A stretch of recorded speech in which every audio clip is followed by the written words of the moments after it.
Anxiety എന്ന് പറയുന്നത് നമുക്ക് ഇന്നത്തെ കാലത്ത് വളരെ പരിചിതമായിട്ടുള്ള ഒരു ടേമാണ്. സോ എന്താണ് ആൻസൈറ്റി? ആൻസൈറ്റി എന്ന് പറയുന്നത് ഫ്യൂച്ചർ ആയിട്ടുള്ള ഒരു ഇവന്റിനോടോ ഒരു സിറ്റുവേഷനോടോ നമുക്ക് ഉണ്ടാവുന്ന വളരെ അൺഈസ് ആയിട്ടുള്ള അല്ലെങ്കിൽ വെറി അതുപോലെ തന്നെ ഫിയർ ഒക്കെ കൂടെ കൂടിയിട്ടുള്ള ഒരുപാട് ഇമോഷണൽ സ്റ്റേറ്റിനെയാണ് നമുക്ക് ആൻസൈറ്റി എന്ന് പറയുന്നത്. സോ ഈ ടീനേജ് പ്രായത്തിലുള്ള ഗേൾസിൽ ഈ ഒരു അലാം സിസ്റ്റം എപ്പോഴും ഓൺ ആയിരിക്കും. സോ എന്തുകൊണ്ടാണ് ഈ ടീനേജ് ഗേൾസിൽ ഇത്തരത്തിലുള്ള ആൻസൈറ്റി വരുന്നതിനുള്ള കാരണങ്ങൾ എന്തൊക്കെയാണെന്ന് നമുക്ക് നോക്കാം.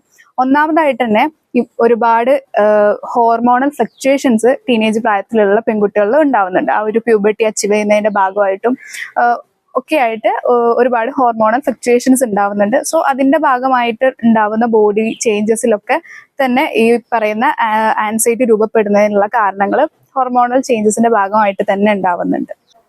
ടീനേജ് ഗേൾസിൽ ഇമോഷണൽ ബ്രെയിന് ലോജിക്കൽ ബ്രെയിനേക്കാൾ പെട്ടെന്ന് ഡെവലപ്പ് ആവുന്നതും നമുക്ക് മറ്റൊരു കാരണമായിട്ട് പറയാം.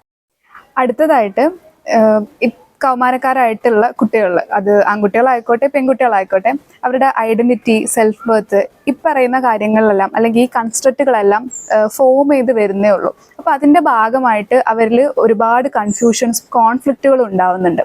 സോ അത് ഒരു തരത്തിൽ ഒരു ആൻസൈറ്റിയിലോട്ട് ഈ പ്രായത്തിൽ അവരിൽ ലീഡ് ചെയ്യിപ്പിക്കുന്നുണ്ട്.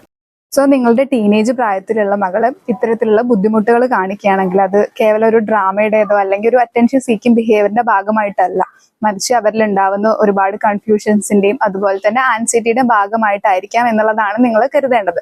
സോ ഇതിന് വേണ്ടിയിട്ട് ഒരു പ്രൊഫഷണൽ ഹെൽപ്പ് തേടുക എന്നുള്ളതാണ് ബെറ്റർ ആയിട്ടുള്ള ഒരു കാര്യം.